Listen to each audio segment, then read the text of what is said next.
کربلا کے بعد کا منظر، امام حسین کے شہید ہونے کے بعد کا منظر۔ یزیدیوں نے نواسۂ رسول جگر گوشہ بطول کو صرف بے دردی کے ساتھ شہید کرنے پر اکتفا نہیں کیا، بلکہ آپ کے جسم اقدس سے کپڑے بھی اتار لیے اور گھوڑوں کی ٹاپوں سے آپ کی لاش مبارک کو پامال کر کے ہڈیوں کو چکنا چور بھی کیا۔ پھر خیمہ کی طرف بڑھے، تمام اسباب اور سارا سامان لوٹ لیا، یہاں تک کہ پردہ نشین خواتین کے سروں سے چادریں کھینچ لیں اور خیمے کو بھی جلا کر راکھ کر دیا۔ جل گیا خیمہ اطہر، لیکن دین پر آنچ نہیں آنے دی۔ مرحبا ذوات ابن حیدر، سر دیا بات نہیں جانے دی۔ امام علی مقام کا سر مبارک خولی بن یزید کے ہاتھ ابن زیاد کے پاس بھیجا گیا اور باقی شہداء کے سر قیس ابن اسس اور سمرہ وغیرہ کے ساتھ روانہ کیے گئے۔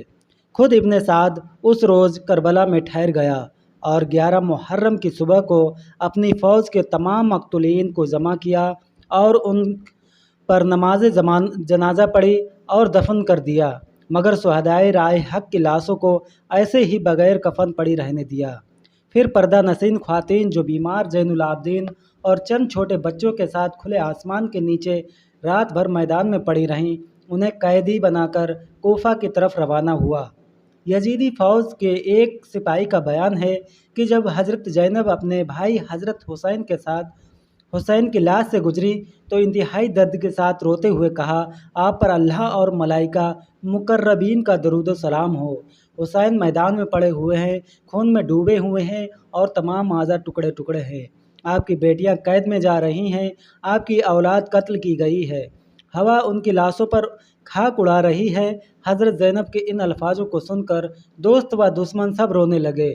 پھر جب کربلا میں یزیدی لشکر چلا گیا تو قبیلہ بنو اسد جو قریب کے گاؤں گجریہ میں رہتا تھا، حضرت امام اور ان کے ساتھیوں کی لاشوں کو آ کر دفن کیا۔ امام کا سر انور اور ابن زیاد۔ امام علی مقام کا سر انور جب کوفہ پہنچا اور بھرے دربار میں ابن زیاد کے سامنے ایک تخت میں رکھا گیا، اس وقت ظالم ابن زیاد کے ہاتھ میں چھڑی تھی، جس سے وہ آپ کے لبوں اور دانتوں کو ٹھوکر دینے لگا۔ سرکار اقدس صلی اللہ تعالیٰ علیہ وسلم کے بوڑھے صحابی حضرت زید بن ارقم رضی اللہ تعالیٰ عنہ اس وقت وہاں موجود تھے۔ اس گستاخی کو دیکھ کر تڑپ اٹھے اور روتے ہوئے فرمایا، چھڑی کو ہٹا لے، خدا کی قسم میں نے اپنی آنکھوں سے رسول اکرم صلی اللہ تعالیٰ علیہ وسلم کو دیکھا ہے کہ وہ ان لبوں اور دانتوں کو چوما کرتے تھے۔ اور پھر وہ زاروں قطار رونے لگے۔ ابن زیاد نے کہا، خدا تجھے خوب رلائے، اگر تو بوڑھا نہ ہوتا اور تیری عقل خراب نہ ہو گئی ہوتی تو میں تیری گردن مار دیتا۔ حضرت زید وہاں اس سے اٹھے اور یہ کہتے ہوئے چلے گئے کہ غلام نے غلام کو حاکم بنا دیا، جس نے سارے بندگانے کو اپنا کھانا زاد بنا دیا۔ اے قوم عرب، آج سے خدا تم سب غلام ہو گئے۔ تم نے فرزند رسول کو قتل کیا اور مرزانہ کے بیٹوں کو اپنا حاکم بنا لیا۔ تم نے ذلت کو گوارا کر لیا، اور جو ذلت کو گوارا کرے اس پر خدا کی مار ہو۔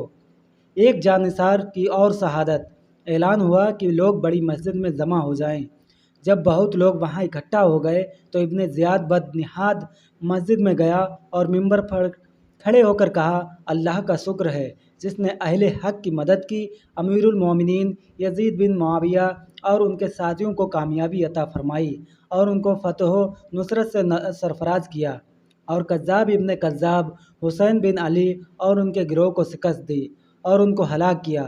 معاذ اللہ ثم معاذ اللہ۔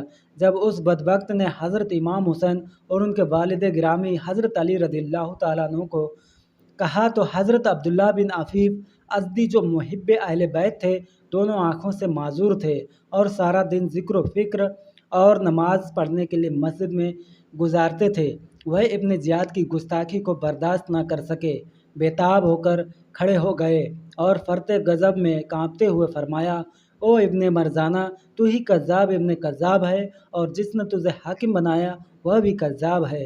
حسین سچے، ان کے باپ سچے اور ان کے نانا سچے، تم لوگ اولاد رسول کے قتل کے مجرم ہو اور باتیں صدیقین جیسی کرتے ہو۔ ابن زیاد نے کہا، اسے پکڑ لو۔ سپاہیوں نے گرفتار کر لیا۔